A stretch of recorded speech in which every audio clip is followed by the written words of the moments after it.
ये पाठ समझने का प्रयत्न कर रहे हैं। भगवान कह रहे हैं गीता का 13वां अध्याय और 19वां श्लोक, हे अर्जुन, इस प्रकार प्रकृति और पुरुष दोनों को तू अनादि जान। प्रकृति सतोगुण, रजोगुण और तमोगुण, इससे बाहर प्रकृति नहीं है। ये गुण हैं तभी यह सृष्टि चल रही है। यह प्रकृति अनादि काल से है। कब से है वह परमेश्वर जाने, और वह कर्ता पुरुष, पैदा करने वाला, रक्षा करने वाला, वह भी अनादि काल से है। उसका पार आज तक कोई नहीं पा सका। इसलिए उस प्रकृति के द्वारा मानव का कल्याण करने के लिए युग युग में ही वह करे सज्जन का प्रकाश। आप तो अनादि है, प्रकृति भी अनादि है। इन परिस्थिति में मानव का मंगल होवे, कल्याण होवे, उसे ज्ञान होवे, क्या करना उचित क्या अनुचित, इसलिए हर युग में, युग युग में ही वह करे सज्जन का प्रकाश गुरु के रूप में। वह ही मानव का कल्याण करने के लिए महापुरुषों को, वह दिव्य आत्माएं इस धरती पर आती है। किस लिए? स्थापना हो सुधर्म की, धर्म की रक्षा के लिए, स्थापना के लिए, पाप अधर्म का नाश, ज्ञान देते हैं जिससे मानव की वृत्ति पाप मार्ग से पीछे हट जाती है और धर्म के मार्ग पर चल पड़ती है। क्यों करते हैं? प्रकृति के कार्यों और गुणों को प्रकृति से ही उत्पन्न हुए तो समझ। ये तीनों गुण प्रकृति से ही उत्पन्न हुए हैं। कार्य कारण के कर्तापन में प्रकृति उपादान कारण कही जाती है। ये सभी गुण प्रकृति के कारण ही उत्पन्न हुए हैं। अब मानव के स्वभाव अनुसार प्रकृति उसको प्रिय होगी। आप देखेंगे बहुत से ऐसे सत्संग में आप साधकों को देखेंगे, उनको सेवा करने में बहुत आनंद आता है। सेवा के बिना वह नहीं रह सकते। नाम जाप, भजन कीर्तन, सेवा, परहित परोपकार में वह सदैव तत्पर रहते हैं। यह सत्व गुण है। यह उनके वश की बात नहीं है। अगर आप उनको उनकी प्रकृति से भिन्न चलने के लिए बाधक भी करेंगे तो वह नहीं चल पाएंगे। कितना भी प्रयत्न कर लो, ना वह सेवा छोड़ देंगे, ना वह सत्संग को छोड़ेंगे, ना अपने नित्य जाप पाठ को छोड़ेंगे। एक तो ये प्रकार। दूसरे, वह भी है, कितना भी कह लो कि तू जाप कर, तू सत्संग में आ, तू सेवा कर, वह कर ही नहीं सकते। अभी हुक्म नहीं हुआ। ये परमेश्वर के नाम का जाप, ये सेवा कोई यूं ही प्राप्त नहीं हो जाती। ये कोई खेल नहीं है कि कोई भी किसी के नसीब में भी यह परमात्मा लिख देवे। ये उसके प्रारब्ध, पिछले जन्मों के संस्कार, जिनको वह इस लोक में भोगेगा, इस वृत्ति को, सात्विक वृत्ति को नहीं प्राप्त कर पावेगा। क्यों? उसके प्रारब्ध। कामकाज में रुपया पैसा कमाने में बड़ा ही दत्तचित रहेगा, और सात्विक वृत्ति वाला वह ना चिंता करते हुए भी उसको परम पिता परमात्मा धन दौलत अपार सुख अपने आप दे दिया करते हैं। आप देखेंगे बहुत से व्यक्ति इतनी मेहनत भी नहीं करते परंतु बड़ी सुगमता से उनको धन उपलब्ध होता है, सुख समृद्धि उपलब्ध रहती है। यह पूर्व संचित कर्म या जो इस रहा है आत्मा उसको भोगता है। इसके विपरीत बुरे कर्म करके रोगी शरीर,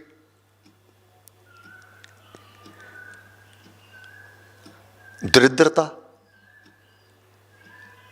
गंदगी, ना साफ भोजन, ना साफ जल, ना साफ वायु, स्लम एरिया में गंदगी में विचरते हुए उस आत्मा को भी जो परम पावन परम पवित्र है वहां विचरना पड़ता है। बांधा हुआ है बंधनों से तेरे कर्मों ने उस आत्मा को, और सुखों दुखों के भोक्तापन में पुरुष आत्मा ही कारण कहा जाता है। प्रकृति में रहता हुआ पुरुष ही प्रकृति से उत्पन्न हुए गुणों को भोगता है। सत्वगुणी सुखमय जीवन, स्वच्छ जीवन, पवित्र जीवन, रजोगुणी और तमोगुणी अंधकारमय जीवन, कष्टकारी जीवन, जो आने वाले समय में, जो वर्तमान में छल कपट करके तू धन संग्रह कर रहा है, ये तेरा नाश करने वाला है। प्रकृति के सत्ववादी गुण संयोग ही इसके शुभाशुभ योनियों और जन्मों में जाने का कारण है। निस्संदेह सात्विक पुण्य कर्म शुभ कर्म करेंगे तो शुभ लोकों में विचरण करेंगे, अशुभ कर्म करेंगे तो अशुभ जन्म, कीड़ा मकोड़ा, पशु पक्षी के रूप में शरीर वहां चला जाएगा। जीव प्रकृति के सत्व रजस और तमोगुण रूपी माया में फंसकर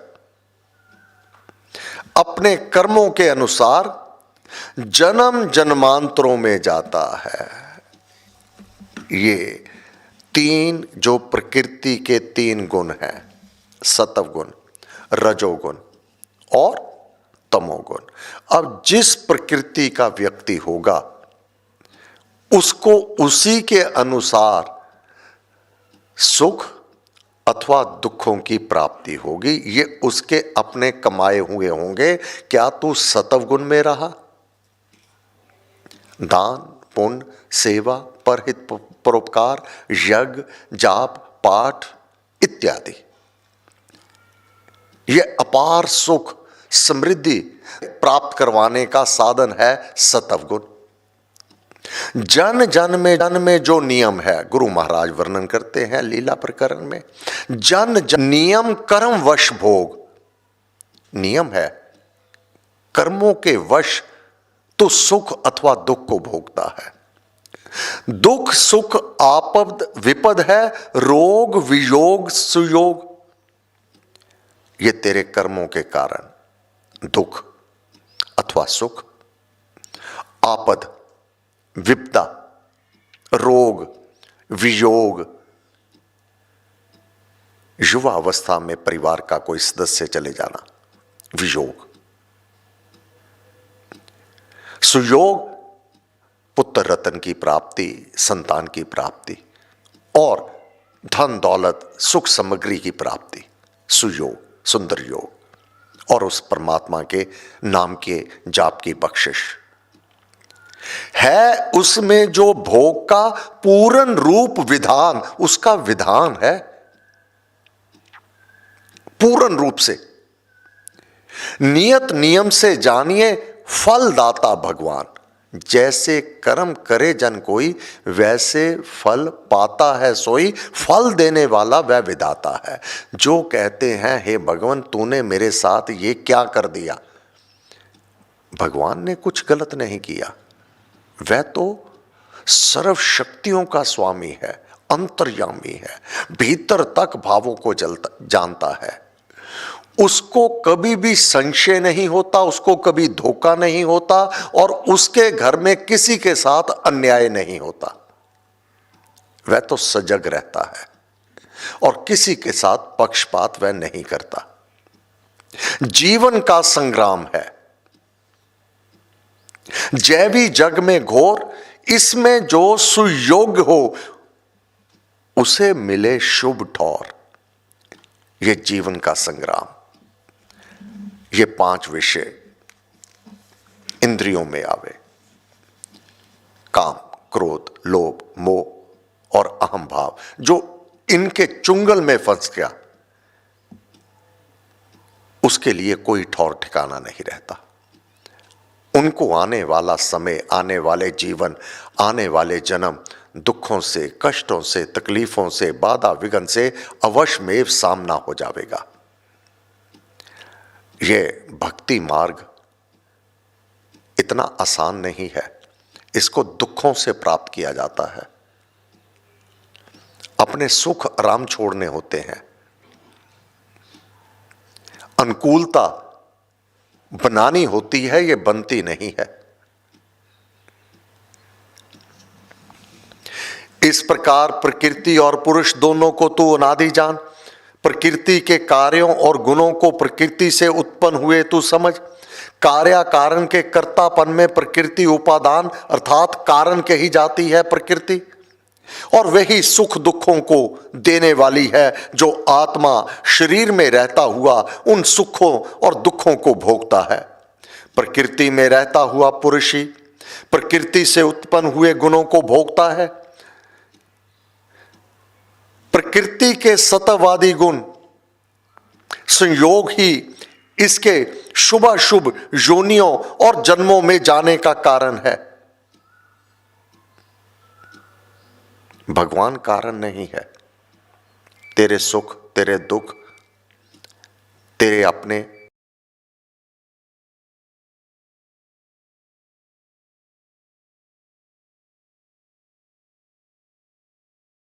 ये ज्ञान अवश्यमेव होना चाहिए। ये ज्ञान अवश्यमेव इसलिए जब भी विपरीत समय आवेगा तब विचलित ना हो जावे कि मैं जाप करता हूं, मैं पाठ करता हूं, मैं सेवा करता हूं, मैं दान पुण्य यज्ञ करता हूं, फिर मेरे ऊपर ये क्यों विपरीत समय आया। ये तेरा पूर्व संचित कर्मों का परिणाम तेरे सम्मुख है। हाँ, तेरा जाप, तेरा पाठ, तेरे पुण्य कर्म, तेरे शुभ कर्म उस तेरे विपरीत कर्म की तीव्रता को अतीव मंद कर देवेंगे। वह वेग, वह प्रहार बुरे कर्म का भोगना तो पड़ेगा। प्रारब्ध भोगे बिना छूटे नहीं शरीर, भोगना तो पड़ेगा। वह बहुत बार उदाहरण दिया, 2 शेर का, 2 किलो का वह पत्थर सिर में ना पड़ करके 1-2 किलो की रुई के गोले के समान उतना भार तेरे सिर पर आन पड़ेगा।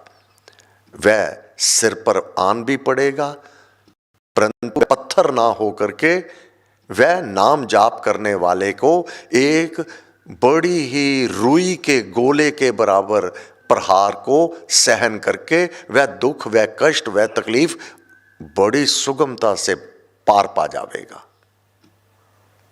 बस अंतर तो ये है, भोगना तो पड़ा, परंतु नाम जाप का, तेरी सेवा का, तेरे पुण्य कर्म का, तेरे शुभ कर्म का प्रभाव इतना हुआ कि उसकी तीव्रता को वह अतीव मंद कर देता है, हवा के झोंके की तरह। यहां तक कि तेरे को जो दुख आना है, जो कष्ट आना है, जितनी देर तू सोया हुआ है स्वप्न अवस्था में तू तड़पेगा, तू बहुत कष्ट में अपने आप को असहाय मानेगा। वह तेरी तड़पना, तेरा दुख तेरे को असहाय केवल कितने में वह निपट गया? स्वप्न अवस्था में। वास्तविक जीवन में तू बच गया। जो वास्तविकता में तेरे को वह कष्ट, वह तड़पना, वह दुख और असहाय जो तूने वास्तव में होना था, गुरु कृपा से, श्री राम कृपा से वह स्वप्न अवस्था में तेरा कर्म कट जाएगा। यह विधान है। सिर्फ इसलिए भगवान ने, महाराज ने कहा कि तू विचलित ना हो कि तेरे ऊपर दुख कष्ट क्यों आ रहे हैं, रोग क्यों आ रहा है, परंतु उसका निवारण भी वह राम कर रहा है, गुरुदेव कर रहे हैं। इसलिए पथ भ्रष्ट नहीं होना, कभी डावाडोल नहीं होना। इसलिए गुरु महाराज ने कहा भक्ति धर्म का मर्म है एक राम को मान, एक राम को मान। असुर समूह से ना दबे, मन तन कर बलवान। असुर 5 चोर लूटे थे रात दिन, काम क्रोध लोभ मोह अहम भाव, इनसे नहीं दबना है, इनको अपने ऊपर हावी नहीं होने देना है। जीव प्रकृति के सतगुण रजोगुण और तमोगुण रूपी माया में फंसकर अपने कर्मों के अनुसार जन्म जन्मांतरों में जाता है।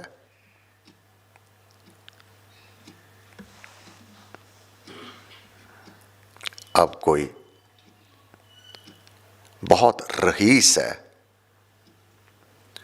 क्यों जलते हो? किए कर्म का परिणाम है। उसके दान पुण्य शुभ कर्म वह पूंजी अपनी इस जीवन में साथ लेकर आया है। एक बच्चा पैदा हो रहा है, पैदा होते ही करोड़ों अरबों रुपए की संपत्ति का वह अधिकारी हो जाता है, वह युवराज। ये पूर्व संचित कर्म उसको वैसे कुल व ग्रह में जन्म दे रहे हैं, इसमें कोई आश्चर्य नहीं।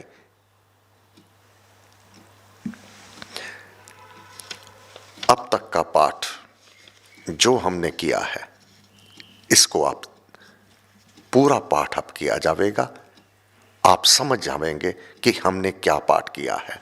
भगवान ने कहा, क्षेत्र क्षेत्र के ज्ञान को वर्णन करते हुए महाराज ने कहा, अमानपन, अदम्भता, अहिंसा, क्षमा, सरलता, गुरुजनों की सेवा, पवित्रता, स्थिरता, अपने आप का वशीकार, ये सत्व गुण है। इसका लाभ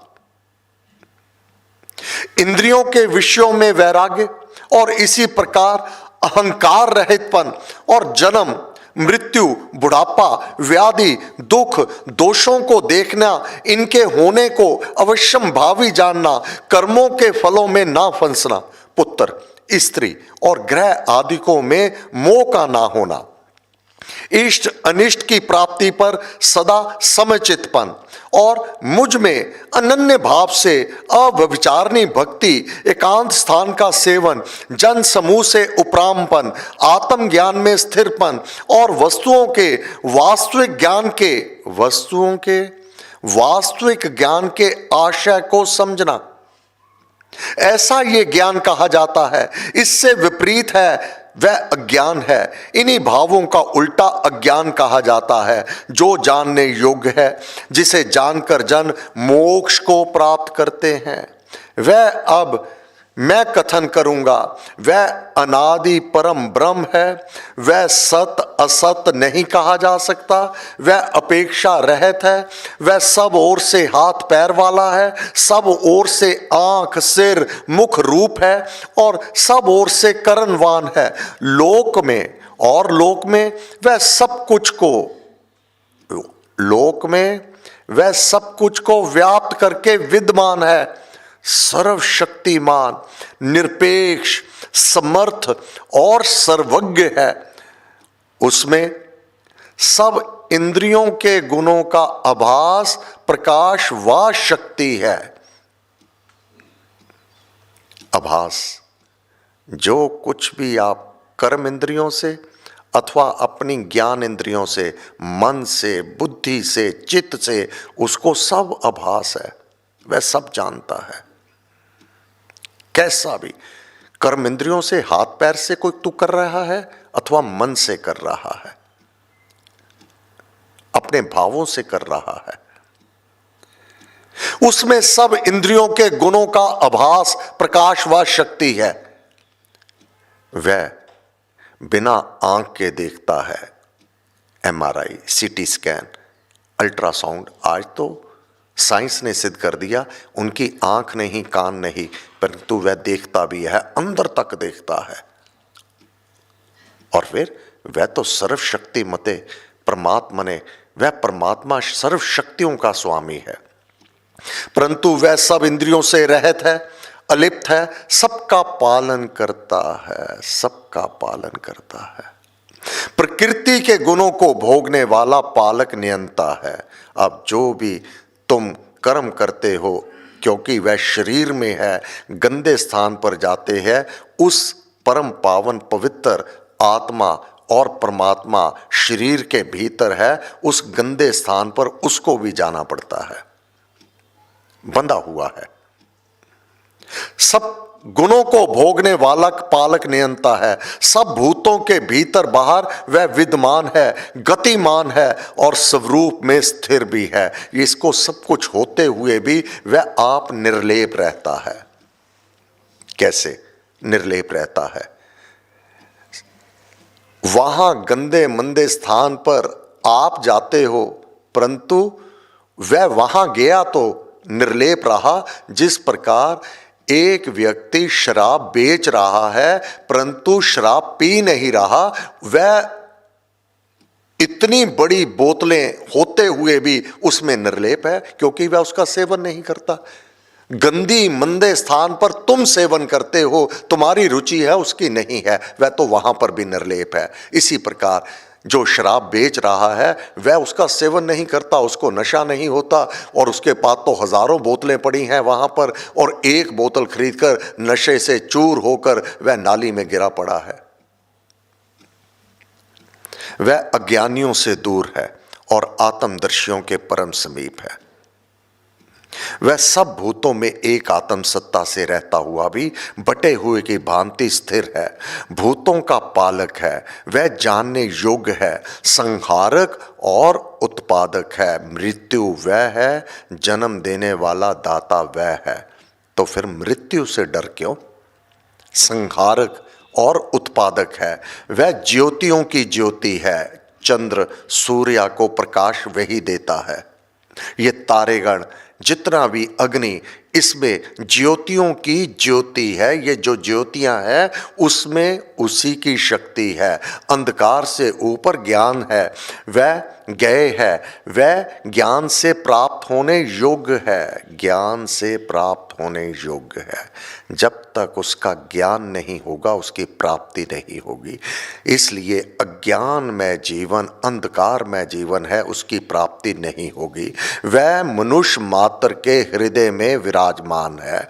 महाराज ने कहा, इस प्रकार मैंने संक्षेप से क्षेत्र, ज्ञान और गय बतलाया। मेरा भक्त इसको जानकर मेरे भाव को, मेरे स्वरूप को प्राप्त होता है। इसी प्रकार प्रकृति और पुरुष दोनों को तू अनादि जान।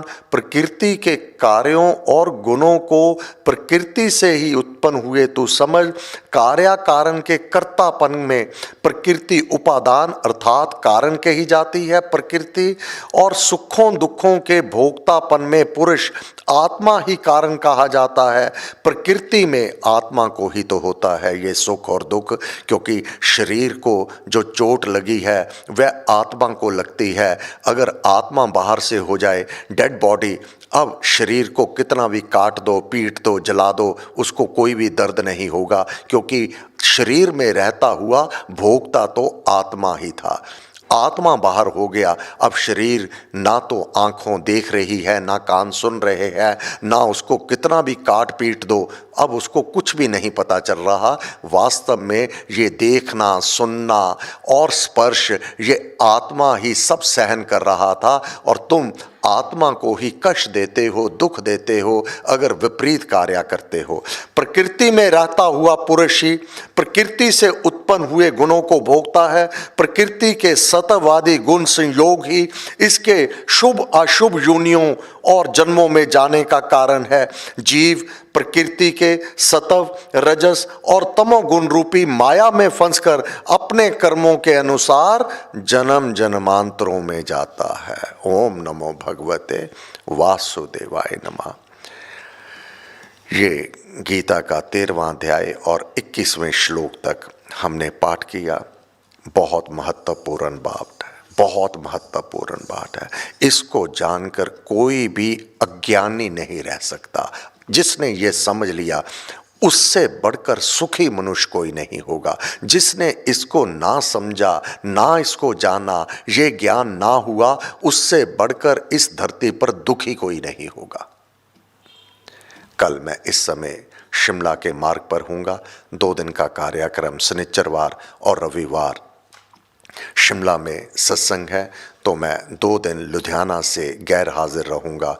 कल प्रातः के सत्संग में और रविवार के प्रातः के सत्संग में लुधियाना में ना होकर शिमला में हूँगा। तो शिमला से लाइव टेलीकास्ट रविवार का सत्संग प्रातः 11 बजे से होगा। धन्यवाद। सर्वशक्ति माते परमात्मने श्री रामाय नमः। सर्वशक्ति मते परमात्मने श्री रामाय नमः। सर्वशक्ति मते परमात्मने श्री रामाय नमः। सर्वशक्ति मते परमात्मने श्री रामाय नमः। सर्वशक्ति मते परमात्मने श्री रामाय नमः। सर्वशक्ति मते परमात्मने श्री रामाय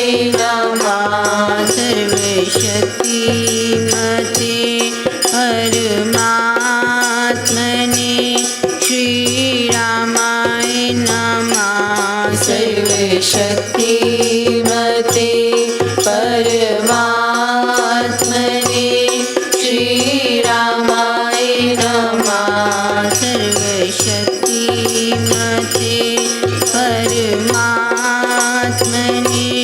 श्री रामाय नमः।